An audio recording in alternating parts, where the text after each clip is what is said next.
What did the daddy tomato say to the baby tomato? Catch up. No. Why is the baby old enough to walk, but not old enough to run? Yikes. Why is he so far behind? Why is the dad leaving the baby behind?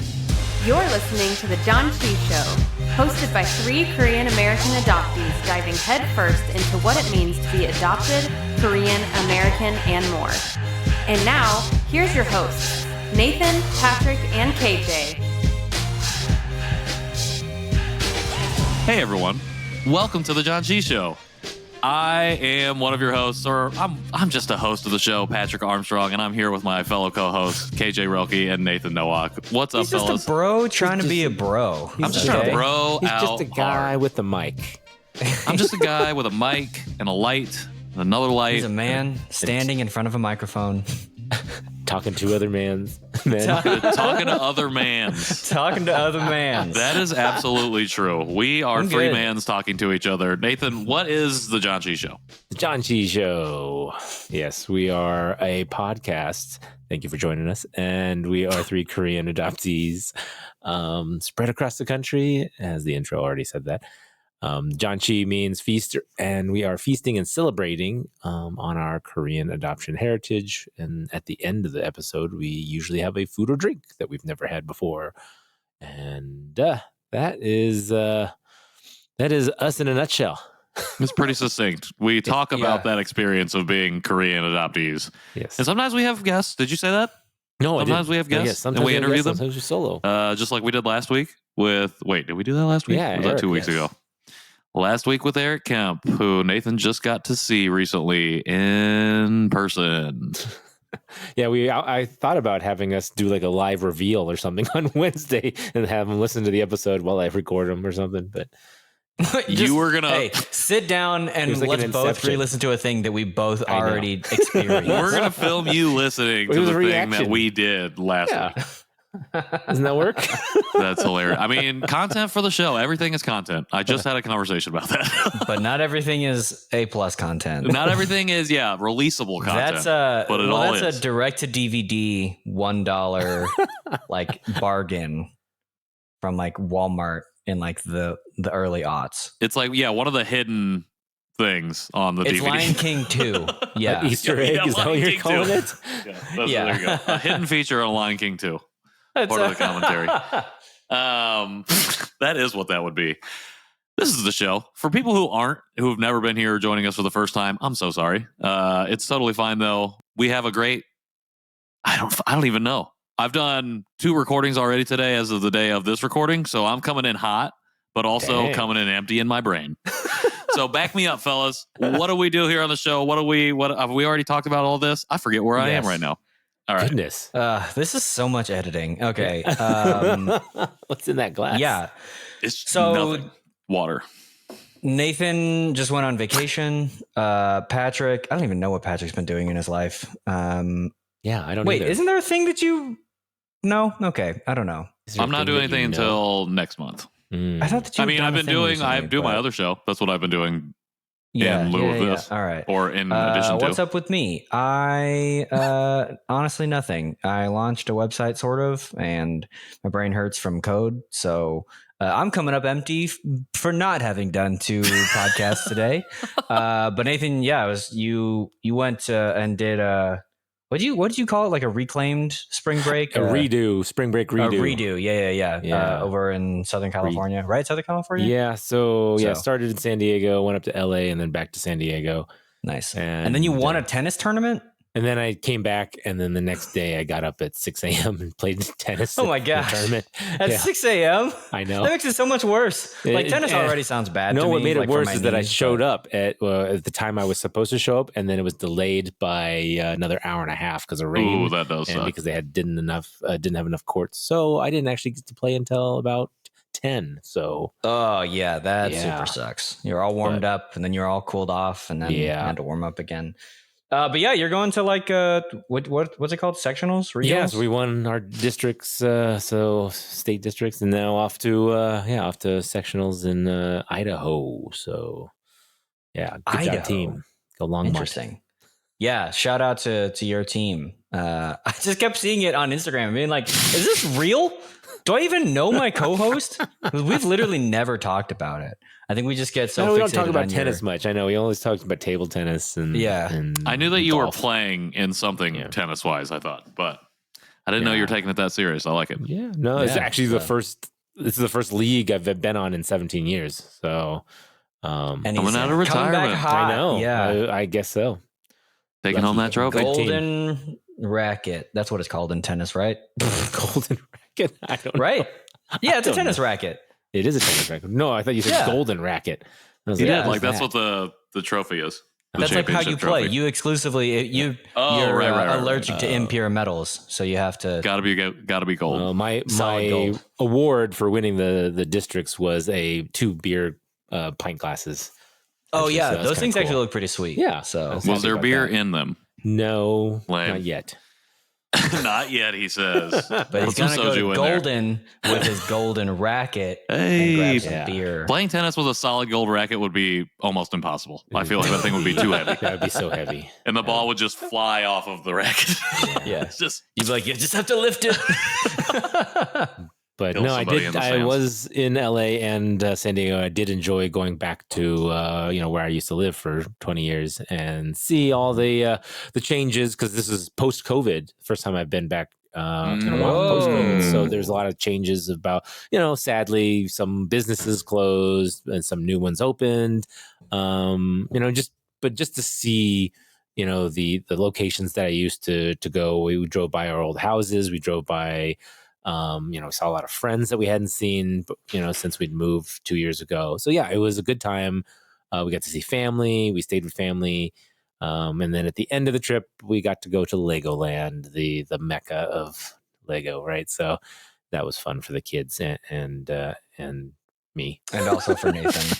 It was mostly for It was Nathan. mostly and for also, me. No. Fortunately, it was fun for his family as Fun well. for everybody. fortunately, Yeah, but and I got to see Eric, the guest from last week, and I saw each other on Tuesday, but then the episode was released on Wednesday, so we didn't get to talk about it post release. But it was good to talk to him a little more and see him in person. So good times. What was your Asianness level being there and then coming back to Denver? Like how did you feel in your own body about being Yeah. Asian? It is funny. I definitely noticed the difference from California to Colorado. I mean, the diversity is you can't miss that. If it's something that I do notice, especially the areas that I was going to. We were looking for Asian food, number one. So a lot of the meals that we had was good Asian food because that's what we don't get a lot of in Colorado. And so You were just looking for like street tacos. And you're like, can I get jalapenos on this? I don't think we know. No, we had street tacos the first day we got there, and that was it. And some pizza. But yeah, the next days we had I think we had dumplings one day. We had noodles. We had did we have dim sum? No, we didn't go to a dim sum. We were thinking about it, but yeah, it was just that was our goal. We went to a little Asian food court and had some food there. Oh my gosh, that just reminds me that the only pictures you would send us from your vacation weren't of you doing things. It was just like, hey, look, here's a bunch of Asian takeout containers. Or here's the H Mart that we went to one time. It wasn't exactly. Here's me and my family having a good time or anything. It was just like, hey, look, here's a only store. the important things.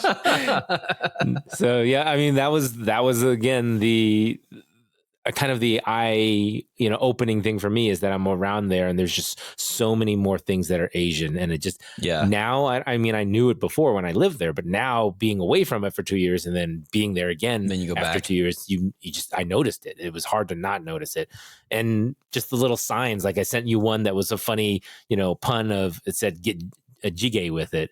And it was next to a Korean I forgot you restaurant. said that. And I just thought that was hilarious, and I think before in the past I would have walked past it and just chuckled or whatever and then moved on. But now, I don't know, for some reason that it attracts You got me an more. immigrant level of pun love. So Yeah, it was fun. I enjoyed being back and seeing all the I guess the abundance of Asian things. Yeah, for sure. Do you feel like your kids notice that at all, or is it just like Legoland? I don't feel good. Ice cream. Yeah, no, I mean it's pretty much it. They were very, even when we drove past some of our houses and the hospital that they were born in and things like that. They go, "There's the hospital you were born in." And they'd look up and go, "Oh, cool," and then they'd turn back to their Anyway, book or their iPad or whatever. They just it was it wasn't as nostalgic as it was for us, but yeah. But yeah, I mean the food as well. I mean they like certain types of food because we've given it to them a lot here, but yeah, they didn't like crave certain things that were like we did, like crave noodles or you know. Was there anything that they had out there that they were like, "Oh, I need to have this more when we go home"? The pizza. Yeah, the pizza. The street tacos. Dad, can I have more pepperonis from this pizza, please? Yeah, I know, right? No, that's pretty much it. They did have a lot of, I would say, like chicken nuggets and pizzas. That's funny. Dude, it's not vacation if you're not throwing down chicken nugs every day. We had 100%. We had mini donuts. There was a lot of mini donuts there now, which I remember seeing a lot in Portland, and then all of a sudden now I'm seeing them down there. So I don't know if those are just becoming popular everywhere, but seems unnecessary. Yeah, you get more variety that way. Just like mini cupcakes, you know, you can have 3 different flavors instead of just one big flavor. Interesting. This goes back to my. This goes back to my why I love buffets so much, just because the variety. So, come on, people, back me up. Gosh. People, what is happening? This is a conversation is happening in the after party that I'm not privy to. That's funny. One of the things that I really notice is that self-awareness of being in like K-Town or the other Asian spaces is I was not as self-aware. I wasn't like, I knew I didn't stick out, and that made me feel more at ease. That's interesting. You were just there. Yeah. I was just there. I was just among the crowd, the groups. I'm sitting there at an H Mart walking through it. There's no questions about, you know, why I'm there or something like that for some reason. It was, you know what I'm saying? And so that whereas felt if you walk good. into a Target, you're like, what are you doing here? Yeah, well, you just you know you stick out sometimes. Well, here at least. But yeah, it's so like, that is, you know. Yeah, it's like too, you feel more comfortable in your own identity, and you know, you just don't even think about it when you're walking around in those spaces. Like it's hard here in Indianapolis to feel that, but I feel like UKJ, like when I go to, like we just went to a family thing not too long ago and then came back, and I was just like, oh, I'm glad that there's even one other person of color, not even like another Asian person. Just like, oh great, there's more people, there's just more, you know? Yeah. And so I definitely feel it that way. I think I do think it's interesting too to think about your kids, and then I guess future hypothetical kids for myself, going back to or going to places like a K-Town even, and having that experience when I never had that experience, and the only one I can think of is I associate with a negative experience of where I went to this Korean convention and was like, I don't like any of this. And then that was the impetus to never engage with Asian stuff ever again, essentially, until I became 30. And so especially having these conversations, thinking about, oh, like when I go with my kids there, you know, like normalizing that kind of interaction to where my kid would hopefully go, oh, cool, at like a building, and then just not even care about it, you know? Like it's nostalgic and it means something for you, obviously, beyond just being adopted or like our identity. But even just having that kind of interaction where it's like, oh, this is something we do on the regular, is like be amongst other Asian people. Like, I don't know, something I haven't thought about a lot, but I appreciate you sharing it. Yeah, well, you're welcome to come hang out with my family when you have a family anytime. Only after I have a no, thanks. Well, you know what I'm saying. For your Emily kids. doesn't count, okay? Offspring only.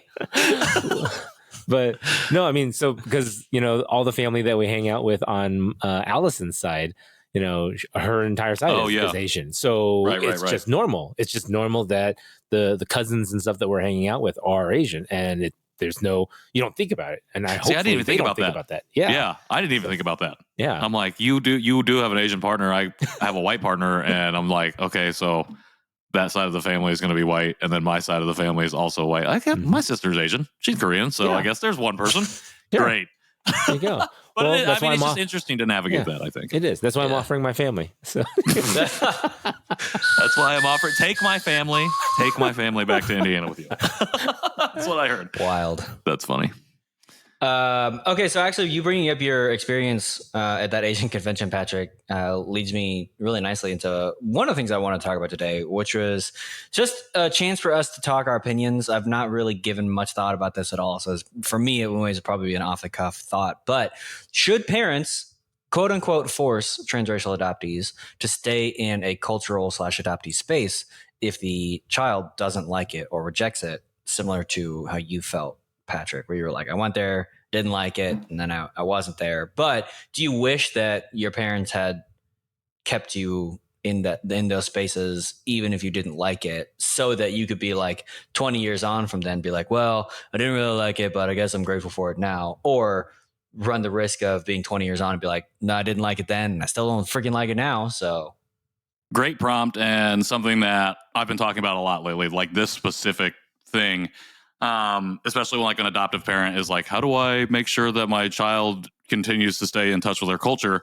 It's just like, at the end of the day, you can't force somebody to stay in it or stay connected to it or engage with it. you can't.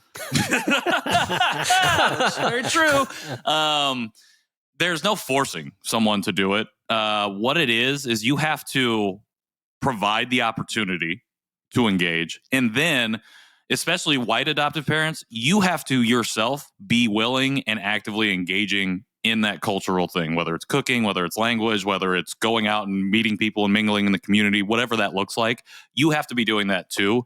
And if the adoptee in your life is like, nah, like I don't want to do that, okay, like that's the thing. Leave the opportunity there. So to your point, KJ, I wish that my parents were doing that for two reasons. One, so when I was 30, I was like, oh yeah, I didn't like it then, but I am grateful for it now. I can look back at retrospectively and be like, yes, that I appreciate that action. And two, because my parents would have a better understanding, a better empathy of Korean culture, and then hopefully by extension, Asian culture, Asian American culture, to where all of the stuff that's happening in society right now, maybe we have different conversations about it. Maybe I have a different identity journey because of that. I look back at that convention memory as so foundational, even though I never thought about it that way. But, when I look back and I unpack my life story, my lived experience, that is a moment that is foundational because it set the tone for how it affirmed to my parents that assimilation was right. It was the right way to go. Colorblindness was the right way to go because I personally showed a disinterest and distaste for Korean culture at that moment in time. And so why would they ever force me to do that? Why would they ever continue to be like, let's engage with this? When clearly I didn't like it, but I did like the Power Rangers, which I guess is like a Japanese thing. Like, so like it came, I don't know, like there's that, but like I liked all these other American things. So like, let's just keep it over here. You know what I mean? Americanized things. Yeah. Just like, I don't know. I liked all these other American things, like Power Rangers or Pokemon and freaking Sailor Moon. I don't know. I did like all of those things too. It was hilarious. Ramen noodles, classic I like American tropes. The bastardized, westernized versions of all of those things. So if it's not dubbed, I don't care. That's a conversation we should definitely have. Like the dubs versus subs. Yes, dubs versus subs, but also like the detriment that dubbing has had on like just I don't know the original work itself. All right. But no, I think that's a great prompt because I think it's, again, you can't force. And I saw Nathan nodding, so I'm sure, especially with your own kids, you probably have a lot of thoughts and feelings on this. But I think it is about providing that opportunity because one, it's a chance for you to learn as well. And two, as long as you have the opportunity is there, like even, again, to your point, like if you grow up 10, 15, 20 years down the line, like you may still look on that memory and be like, I didn't like it then, but I appreciate having the opportunity to connect because it made me less afraid or maybe laid the foundation that, being Asian isn't bad or something wrong or something to be avoided. Like I always had the opportunity to engage. I just never chose to. And then I did in college because I was like, oh, there's a Asian frat or an Asian group, an ERG, a student group or something. So, yeah. Yeah. Speaking of fraternity, one of the sayings in my fraternity back in college was Master actually Bro Alpha. no, lead by example. Oh, there you go. And that is something that, like you were saying, is if you're a parent or are wanting your kids to do something, I think they learn it from watching you doing it too. Right. So, or engaging in it and liking it or something. And you can't just, make somebody else teach it or, You can't. explain. I mean, you can kind of hope that your teachers and peers of your kids are leading them in the correct direction, but it is ultimately your responsibility. So yeah, we eat, we engage in a lot of culture, and that's hopefully, what the kids see and want to do. And yeah, I'm not going to force them. I might find creative ways, but to convince them to do something, but incorporate the culture so that they exactly. Positive like, reinforcement. Nathan's like, I'm not saying you have to, but I'm also not saying that you can't not. Exactly. Yeah. You bring up a great point. Like, yeah, it's the modeling that behavior. Like the behavior that was modeled for me, unfortunately, was that you lock your doors when you go anywhere outside of this town that we live in Chicago or Indianapolis. Like, you make stereotypical jokes, you make homophobic, transphobic jokes, like you shun and are, dismissive and hateful towards people that are different. Even though that I was different, that was the behavior modeled to me, not only by my parents, but the community and stuff that I was in, because it was just predominantly white and it was predominantly conservative. Like, that was the ideology. That's the mindset that permeated that entire environment that I was in. So those were the models that I had. Like, at the end of the day, I didn't see anybody going and hanging out with other Asian people or Asian people in positions of leadership or any of that. So you don't even see it in the textbooks. I didn't like I wasn't watching it on TV. That's for sure. I wasn't thinking about it when I was playing sports. I was just trying to be like Michael Jordan or somebody else. I was never trying to be like, or thinking about, oh, there's an Asian being successful at this. It was more like, I don't know. I was doing that to escape being Asian, if anything. So having that model, being able to teach those things is really important. So I appreciate you naming that. What do you think the line is for especially white parents to, what do you think the line, like, where's the line in the sand of like engaging with your child's culture and then like going too far with that? Sure. For example, a white mom calling herself like Umma because she adopted a Korean child, or I don't know, like some like actually similar to like what Eric shared about like the heritage camps in Colorado, being like it's a bunch of white people doing Korean culture stuff because like you want to expose them to that and you want to do that, but we don't all live in LA or San Francisco or New York or Dallas or so it's like, how do I expose them to those things and have it be authentic to our family story and also not be gross and like internet meme tweet rage worthy. You know what I mean? Like, yeah, what's it's that the line between appreciation and appropriation, which can be fine to walk, but you brought up a really great example with the language, specifically with Umma. So I think appreciation is like not only teaching what that word means, but using it in the context of like, this is what you would have called your Korean mother or your birth mother, your first mother. Like, and that's another way to open up the conversation, the dialogue around adoption and being adopted as a white adoptive parent, and a way to honor that first family and also honor that language, understand what that means in that context, all of that. Appropriation, which would be when you cross that line, would be a white adoptive parent being like, oh, you should just call me Umma, call your dad Appa, and like, we're just going to become a Korean family. Like, well, that's not what we are. And like, let's not pretend that's what that is, because that was what I would consider appropriation. Because but do you think that, like, what if the parents say to their kid, you can call us Umma and Appa, but we will also never refer to ourselves that way, because that's true to the kid. Okay, like, you know what I mean? Like, if if I call my mom Umma, like, she's not going to respond to that, but like that's within my purview to say like, this is my language, and like, that's where it's my own culture. You That's know what I interesting. mean? That's Yeah. an interesting question. I I'm don't on the know. fence I with that can't one say. too. Yeah. I can't say. I honestly, I'm not sure. I would love to hear from folks who have had this conversation with their white adoptive parents. That's really interesting. I would say personally, I would err on the side of I wouldn't even say that you can call us that. I feel like even if you leave it to them, like we're not going to refer to ourselves as that, but this is what this means in your language of origin, Mhm. and you can. I guess you can, like, I don't know. It feels like you're saying you can use it in how you want to. Sure. And I mean, maybe it just in that means way it feels mom and dad. appropriative. I mean- I don't know. I'm not. I'm stumbling It's because like I don't the have a bunny good scene answer in for it. Zootopia, you know, like when the bunnies are like, bunnies Okay, can call yeah, other yeah. bunnies cute, but when other animals call us cute, it's Yeah, not I don't know. I mean, Yeah. Sorry. Go I mean, ahead. there's some parents that that tell their kids to call them by certain names. Like I know some of my friends call their parents by their first names. Sure. Which again, for a lot of people is disrespectful or is just That's true. feels weird.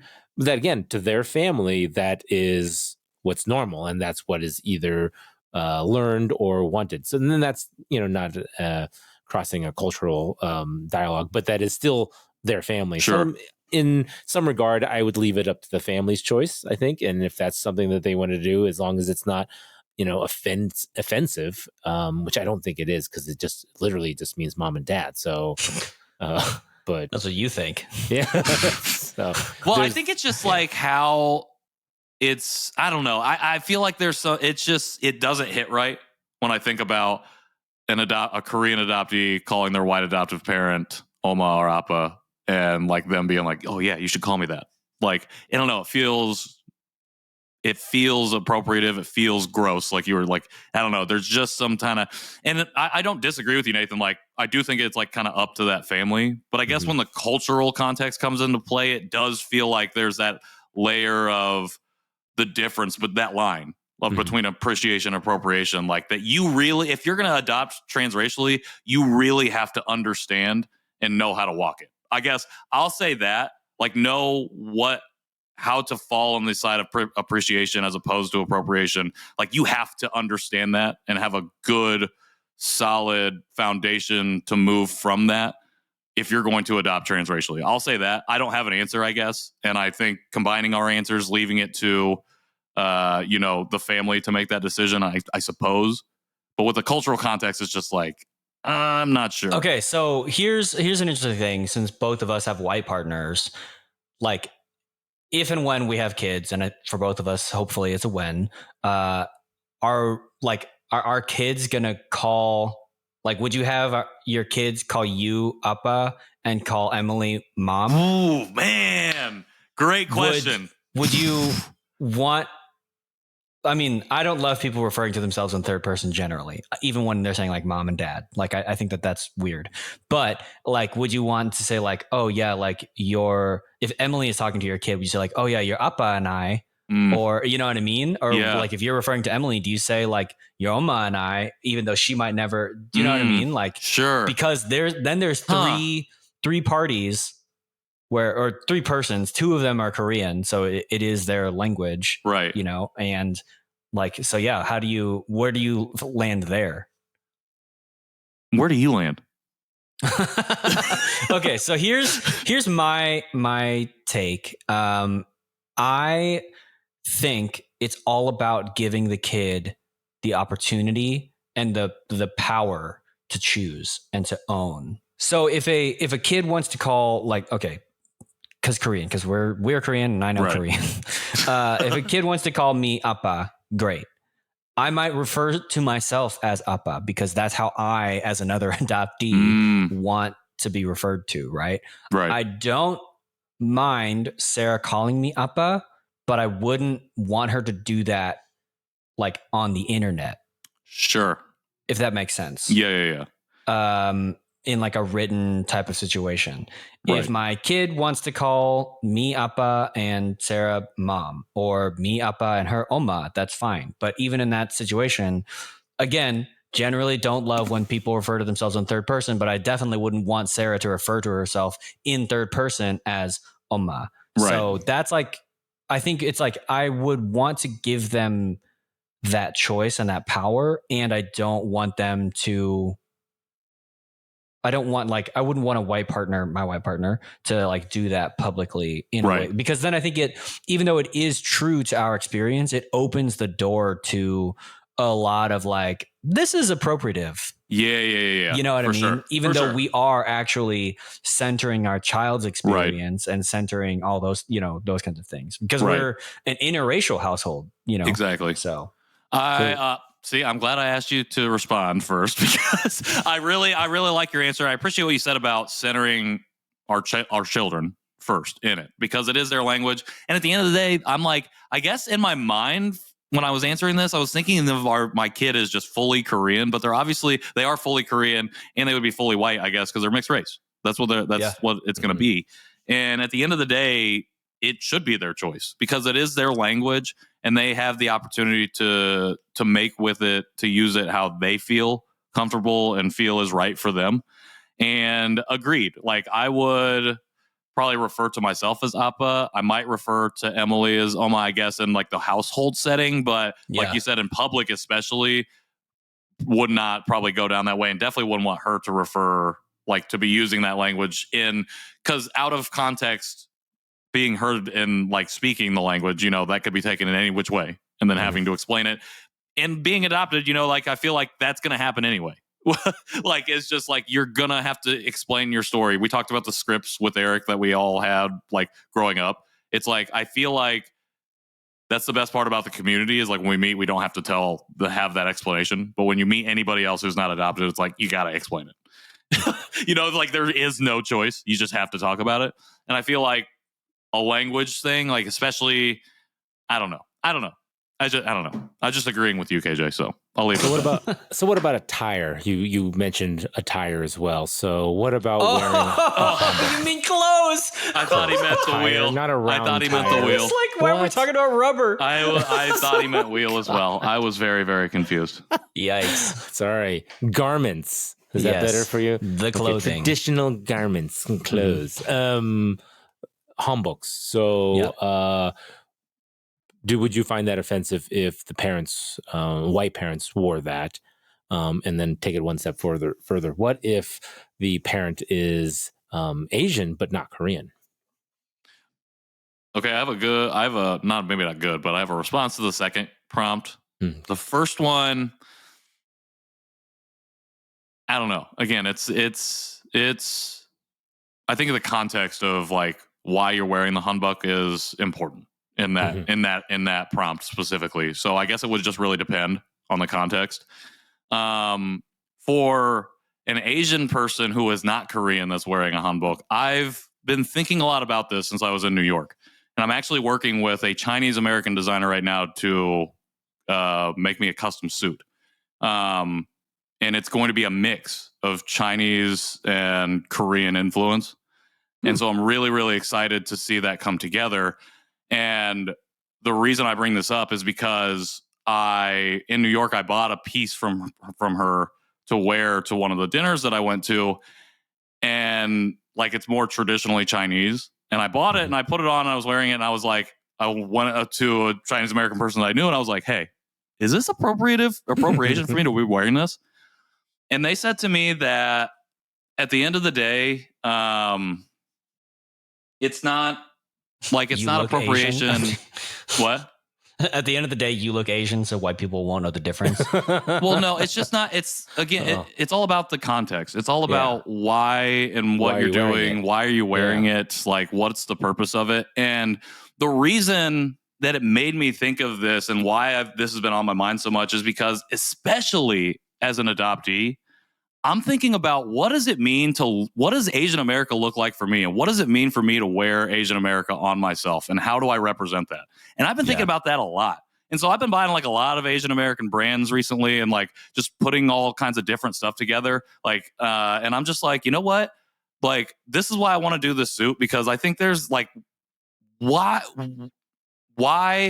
am I boxed in? Like, why am I limited when at the end of the day, yes, I am ethnically Korean, and yes, I want to understand that culture better because it is my culture of origin. But like truly, I'm more an Asian adoptee. This is thinking back to Annika's talk about like how we specify and how we talk about ourselves and representation, like with labels of like being a transracial adoptee or an intercountry adoptee. Like I'm at more so an Asian American in culture than I am Korean currently, for sure, and probably ever will be. And so what does that look like? And is there anything that even models or represents what that looks like? And I think there is. I think there's a lot of people who buck those trends, especially like within the queer communities. You know, it's like it's just putting everything together, and it's all about coming together and in combination and collaboration. And I just feel like, you know what? I'm gonna make this look. I'm gonna put these things together, and because I want to define this for myself. It's not a redefinition. It's me making this definition finally. And I realize, at the end of the day, I could be doing this appropriatively if I was like being showy about it, I think, or whatever it might be, or like you said, context, exploitative in some way. Exactly. Buying it from white people. Right. No, exactly. But like, I don't know. I have a really deep appreciation for, especially just Asian American business owner who is just out here doing wild, incredible stuff. And it's like, one, I want to support them, but two, it's like helping me as an adoptee specifically define what that means. And I feel like I just don't feel like I've felt like I've had permission to do that. And then ever since I went to New York and like had this interaction and had this conversation, I'm like, you know what? Like, let's do this. And like, let's just see what happens and make it work. And so that's what I think about that. Again, it's all context. And I think everything could boil down to that answer of its context, but so I don't know if that's a good answer, but that's what makes me think of. And that's the way I've been operating. There's so many levels of context to think about. And I think that's what's important is like we spent a lot of time doing interior work of what does it mean to be adopted? What does it mean to be Asian American? What does it mean to be Korean American? What's the intersection of gender and sexuality in those spaces, over abilities or like neuro ability, like those kinds of things, right? And in the midst of that, like, I think it's important that I love that you're thinking about like, what does it look like to be Asian American? Because as we've talked about a couple times throughout the course of the show, like Asian American, it was born as a political identity, but as it's grown and as it is continuing to evolve, I think a lot of us are asking the question, what does it smell like? What does it look like? What does it taste like to be Asian American? Not just how do I vote? What do I care about? In like a broadly political, like more like a sociological level, but actually internally, what does that mean for me? And how do I be loud and proud about that externally? Right. And so I think it does make sense because contextually, some white people aren't going to know. Like they're just going to look at you and they're going to be like, look, it's an Asian wearing like Asian clothing and it's cool. Good for them, you know? And I think that like we would get in the same trouble as another white person who goes on a mission trip to Africa and they're given clothing by the village that they've helped. And then they wear the village clothing back, you know, like that's not going to fly. That's just, it's got a whole thing with that. Right. But like we're in our lane and actually forging a path for a community with whom we are a part of, you know, and I think that that's really important to the point of like parents, especially in a transracial household, like, so white parents, or I guess black parents, or some other race that's not Korean, wearing hanboks with their kids. I think again, it comes down to like what you're trying to do. And are you going to put pictures in your home of you, like the whole family doing that? Even though it is your home, like if you host a lot of parties, then like maybe just like put the picture away or, you know, do that kind of thing. Like my parents dressed me up in a hanbok and I think had like a 1-year-old or 2-year-old birthday party from me at like the Korea house here in town. But like there's not a picture of my whole family in a hanbok. There's a picture of my whole family in denim on a haystack, but like there's not a picture of everyone in a hanbok. There's just me in a hanbok, you know? It's a super 90s picture. It's great. I can already see it. Yeah. I'm picturing it. I might actually have to see a picture of it. Yeah, I'll find and send it. But send you yeah, my you know cowboy what I photo, mean? too. So I think it's like, it's the optics of that I think are really important. And like clothing is meant to be worn. And so if you're trying to teach your kid about that and you like are able to find the hanbok and you do the research and like you put it on, that's great. But then like, don't go wear that out, you know, like all those kinds of things. But like, I think it's like, it's just one of those things. I think even again, for the context of like the camp, because I think that is its own kind of unique case. If you have like mostly white counselors for not for lack of trying, but just it just ends up being like you have mostly white counselors or whatever. It's a heritage camp, and all the build up is as good as you can make it, and you still end up with white counselors, and they put on hanboks. Again, I think that's like generally like okay if you go into it in the sense of learning and appreciating, and then like take the knowledge with you, but don't take the clothes, I guess. It's educational, not, or even ceremonial, I would think would be kind of appropriate in some regards. So I bring that up only because my wife did wear a hanbok for our son or all of our kids when we had adult Janchis. And so my family bought us a, matching set so that there was a male, female, and then baby. And we made all three kids wear the same hanbok. But no, that's not true. Sorry, we got a pink one for Robin. Forgot about that. But I'm just always curious about that. Like you said, as context, I wouldn't wear it to, other than those reasons where you would need to be wearing it. And I wouldn't make my parents dress up in one and things like that. Back to your other comment about your fashion being half Chinese and half or a mixture of that in Korean. I think that's really cool, and because then it comes down to fashion too. And I think we know you like fusion fashion. Yeah, I mean, I think that is like perfectly okay. I actually did have a dress shirt a long time ago that had a Mandarin collar on it, and I always thought that was really cool, and I liked it a lot. And maybe it was because it made me feel a little more Asian, even though at a time I probably didn't wear it that often because I didn't want to stick out either. And so it was more for me to wear it at home or wear it, I don't know, at a time that I knew I wouldn't be, singled out kind of a thing. At the same time, my parents went to China on a mission trip when I was in high school, and they brought back a shirt, like a more traditional kind of Chinese shirt. It was black, had like gold on it, whatever.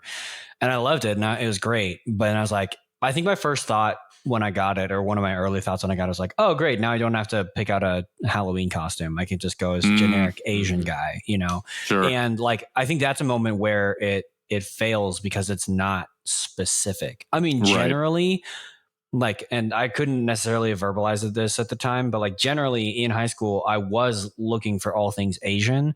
Didn't matter where it came from, if it came from the continent or if it came from like Asian America, because I was like looking for myself. But what I was looking for really was like the Koreanness of it. And I didn't have the words to express the specific nature of what I was looking for. And so like the broad stroke of just being like, cool, it's a shirt from China and I can wear this because it's from Asia. Like I was going up too high, and it ended up like I don't feel good about myself wearing that. Whereas now I might really appreciate a piece like that, for similar reasons to you, Patrick. But like in high school, I didn't have the ability to say, no, I specifically really care about things from Korea, even though I knew in my heart that like things that were Korean meant more to me than things that were Chinese. But at that time, I just wanted some type of acknowledgement, any type of thing to connect me to the continent, and I think that was really important. So that's like a weird, like kind of in between, just personally, of like, I'm all for what you're doing, Patrick. And then like high school KJ literally could not have done that. Whereas like current KJ probably would. Yeah. And I think that there's that. I think something I was thinking about, Nathan, when you were talking, and then KJ, I think you just reaffirmed it, is that this difference between like Asian American, and you talked about it being very political coming in. It's obviously a very new term. I think the 60s is really when it first came about. And like thinking about separating that from like traditional Chinese or traditional Korean, like there's a big difference there. And I think that's where like I think about what could be more appropriate is like going into wearing like traditional Chinese clothing or traditional Korean clothing. You don't know the culture, like you don't understand that, and like again, context. Whereas the Asian American is like a little bit more, again, that blended, that mixed culture, that third culture, or whatever you might want to call it. That's transcended beyond the just solely political definition of the term. Yeah, and you also said Halloween, KJ, which is definitely a big red flag for a lot of I feel clothing wearing, especially cultural clothing wearing is what I'm specifically trying to say. So I haven't seen many, I guess, in a while, but you still every once in a while see some, costumes that are bad taste. I don't know. What do you guys feel? Have you ever thought about wearing, or I guess, what are your thoughts on other people wearing Asian clothing or other cultural clothing for Halloween? Don't do it. Just don't do it. Right. I think that's probably just don't do it. Yeah, I would say, and I still feel that way, and you still see it every once in a while. But, and I know some people argue about it with like superhero costumes and stuff like that. I know that was a big debate last year, or in the last few years, people wearing certain Halloween costumes if they were not of that origin. So I mean, okay, I think I'm understanding in superhero, like if someone dresses like Shang-Chi or like I think if there's a way to do it where you're like, yeah, I have my 10 rings and I've got the red bomber and I've got, you know what I mean? And like, if you're doing that and it's like very clearly a Shang-Chi like thing, then I think that's fine. Like superheroes, I think are fair game. But at the same time, I agree. Yeah, like at the same time, if you feel like you have to put on, if you don't have anything else and you maybe have just like a red bomber and then you put tape on your eyes, then maybe you're like, I think you might have missed what Shang-Chi is about. You know what I mean? Yeah. Or like Miss Marvel, if you like don't have like her giant lightning storm thing on her chest, then like I think you've missed who the character is. You know what I mean? Like, so I think that they're like, yeah, even with that, you're like, just there are so many other ways to identify people than their race, and if that's the first thing you're going for, you're doing it super wrong. Like it is an important piece, but also like be better. Candy. Speaking of Halloween. Yeah. Oh, I see. I was like, what? That's my segue. Great. What a great conversation we just had. To be honest, I was off the rails at the very beginning. I just fell I don't know right why off. you decided to start the show. I have no idea. It was just fell off completely. But I appreciate you guys for bringing us back onto the tracks. All right. Like you said, speaking of candy. Was I supposed to transition right there? I also forgot that I have the thing. So I thought you were going to. Yeah, my bad. All right. We'll be right back with some sort of candy. Do we have a candy? Good transition.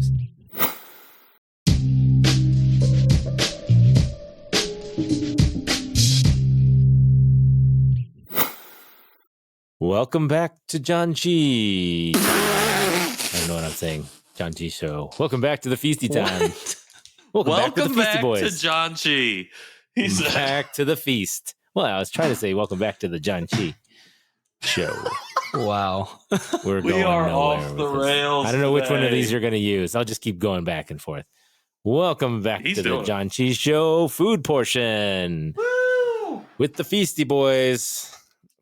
Time to feast. Time to Janchi. No. Feast till Janchi. Time to have, that as works, you right? heard, have some candy.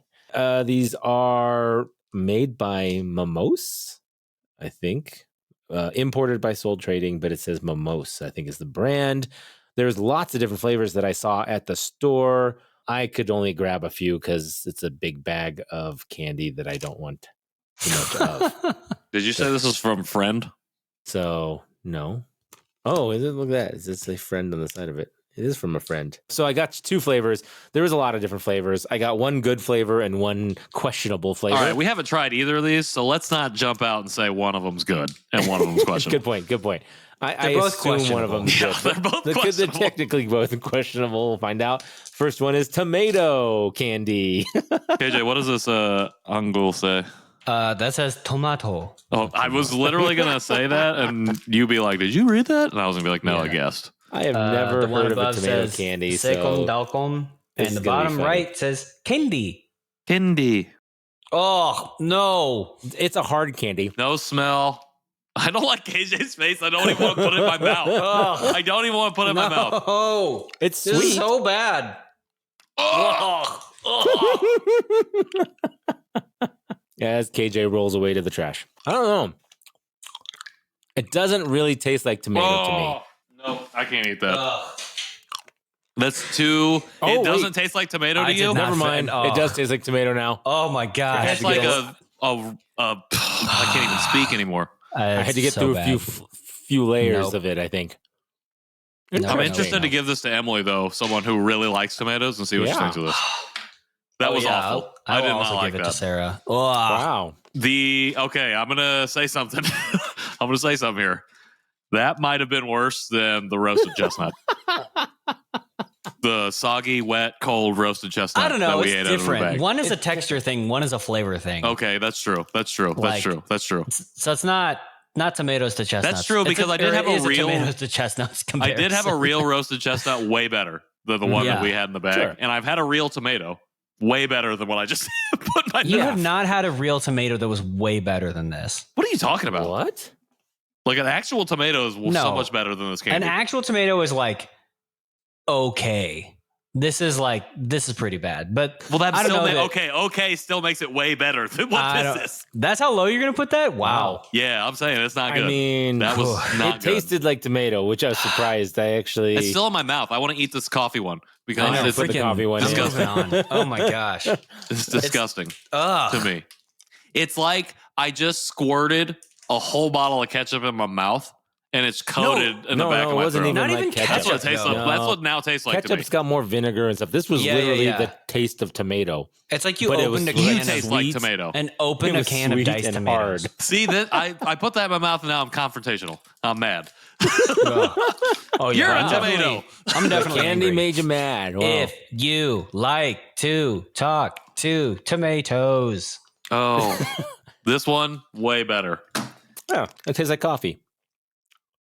I don't know how you can taste anything tomato mouth. You know, as a coffee candy though, not great. It's not very strong. No. Okay, all right. Here's Ooh, I The about said tomato something thing- else controversial. tasted like I felt like it was like you eat this like you're eating a whole tomato raw, you bite into it, you get like the skin and the first juices, but like that's kind of it. Like the flavor just stops. Like it reminds me of literally like a can of diced tomatoes. Like it's just got a very specific, like it's pure tomato, but it's like it's not good. Maybe if you're into like Bloody Marys or like V8 tomato love juice. Bloody I Marys. like Bloody Marys though. Yeah. That's why I'm saying that Oh, there yeah, was I don't something even- different about this candy because I Yeah. like a real tomato. I do. I Yeah, I like don't. other tomato based I don't things. like a raw tomato. I don't so- like tomatoes from fast food restaurants because I got sick one time when I ate a sandwich with a tomato on it, and Interesting. I actually would for a long time wouldn't even eat a tomato from any restaurant. Like I had to see it literally be grown out of the ground, like literally be picked and handed to me. Okay, so yeah. the coffee thing, generally, I think of this as if you had frozen a fast food iced coffee Mm. after you had like drunk most of it, but then you let the ice melt down some, so it's still kind of like it's a very diluted. pretty accurate. It's diluted. I was gonna say Yeah, like yeah, watered yeah. down, But it's Yeah. got that like also that level of like creamer in it that's Yeah. like just got like The a creamers will not be tasty. very specifically like Chick-fil-A or Sonic iced coffee. Like, yeah, that's just not. Does everywhere have iced coffee now? a lot of Pretty places much. have And iced do they coffee, just yeah. brew regular coffee, pour it into a cup of ice, and then pour milk into it? Yeah. I think so. Come It's on, like, folks. and it's always like as light as this piece of candy was. It's always like that light. It's Yeah. not good. So I agree. So, just for reference, the tomato candy has only 5 ingredients: sugar, corn syrup, tomato powder, citric acid, and tomato flavor. Surprised that we're all tomato. That's it. All 5 No, ingredients. it's- are but that's tomato. pretty. Yeah, pretty minimal tomato, for tomato a candy. king, It doesn't tomato have a whole lot corn, of additives and things like and that. tomato. But that's probably why it tasted like tomato, is because it really had tomato powder in it. So there you go. And the coffee one is the same. It's just got coffee, caramel color, and syrup and coffee scent, which is weird. How is coffee scent an ingredient? Yeah, I don't think I can finish this one either, man. I can finish this one. This one's way better. This one's fine. I'm about to eat dinner after this. So We've had way back a long time ago. Our episode with Lee Quates, we had Kopigo. Yeah, that I stuff was remember that. bomb. Oh, yeah. This Yeah, stuff not the good. bomb. Yeah. Not good at all. I've had More like that one. more like DeBow. Just no M or B. Boo. Boo. Everywhere. Wow, that was like a Nathan level. That was a Nathan joke. That was a Nathan level joke, but like had Patrick level construction. Whoa. Oh. Is that good or bad? I don't can't know. tell. I don't know. It just makes sense. I don't know who should be offended, you or me. I'm going to take it as a compliment. I think just Nathan. I feel like Patrick, you've got a specific way of joke construction that is like a. It's just like there's I don't know. There's like a particular format to how you construct jokes. I have a particular formatting of jokes. Yeah. Well, so go ahead, rate. I can already know your ratings. Oh my Go ahead, god! I forgot rate we have both. to rate this. Yeah, rate both of them. KJ, go ahead. Okay, coffee. I'm gonna give a 2, and the tomato I'm giving a 1.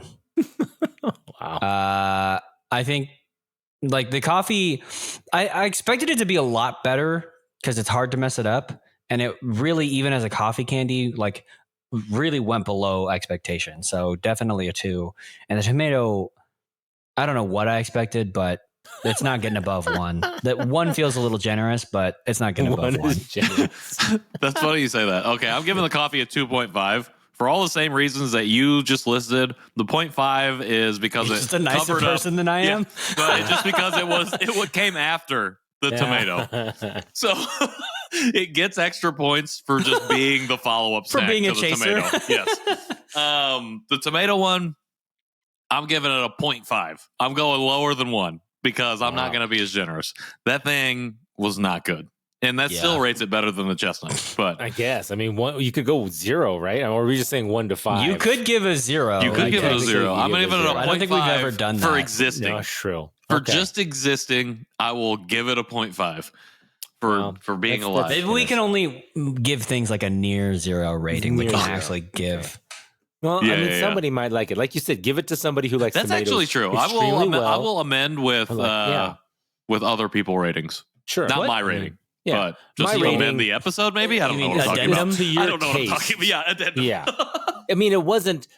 I mean, again, it was horrible because you don't like the taste of it to you. But again, these are our ratings, right? Somebody else might give it a higher rating. I don't know where I'm going with that. Yeah, But this is I'm just gonna give it a just 1. an opinion. Just an opinion, You're giving it a 1 too? I'm also giving it a 1. Yeah. You liked it. No, I didn't Did like he? it. I thought he lot. did. I didn't like it a lot to the point where I'm going to eat more of them. I think So he that's was just why like, I'm wow, giving it this tastes like a 1. tomato. But it does taste like a tomato. I just don't think there should be a tomato candy. I think so. On concept, That's a strong statement. I don't think there should be a tomato candy. Yeah, in I am general. saying on concept. I'm saying on execution, and I'm saying in my opinion of the flavor. I don't like it. It wasn't like, I'm not giving it 0, and I'm not giving it negative, but I'm not giving it a high enough rating that I'm going to eat more I'm of not them. giving it a I negative. guess.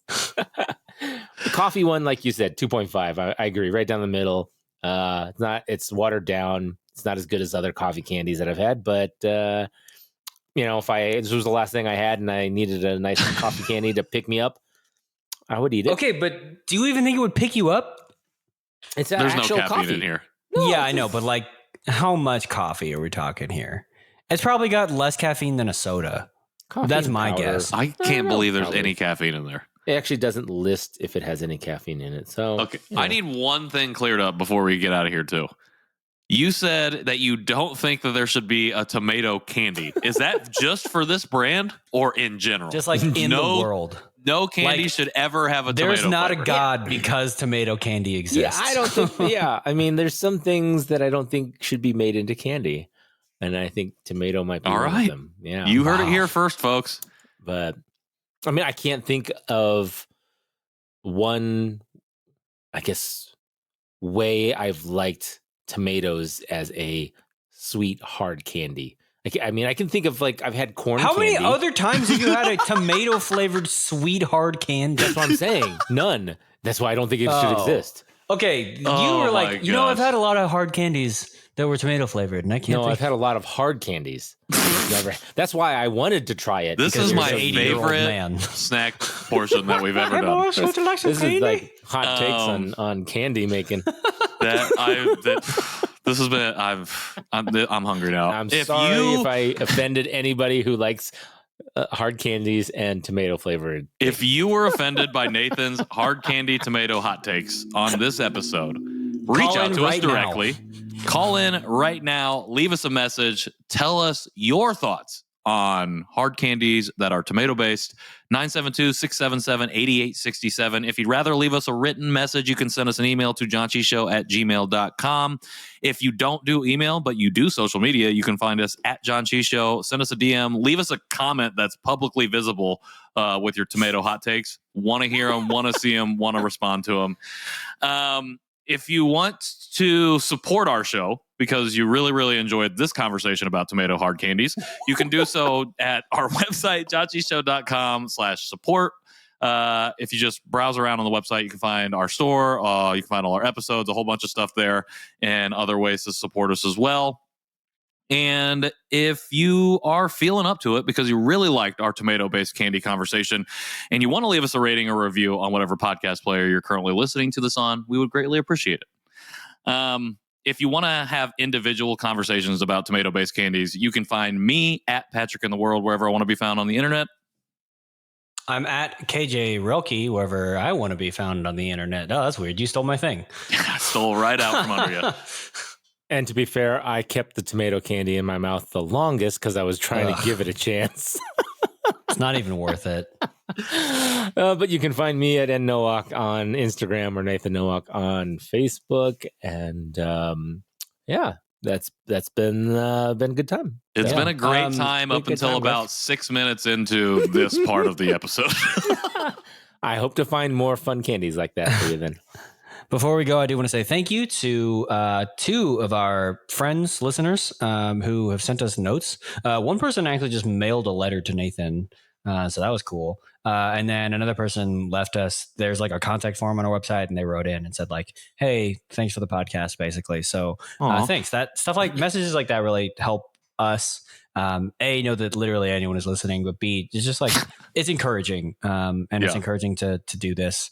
And to get feedback that what we do makes someone feel a little less alone or helps build a community. So thank you really for writing in and for leaving messages and all that kind of stuff. It means a lot to us.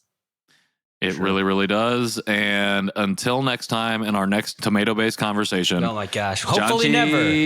Janchi.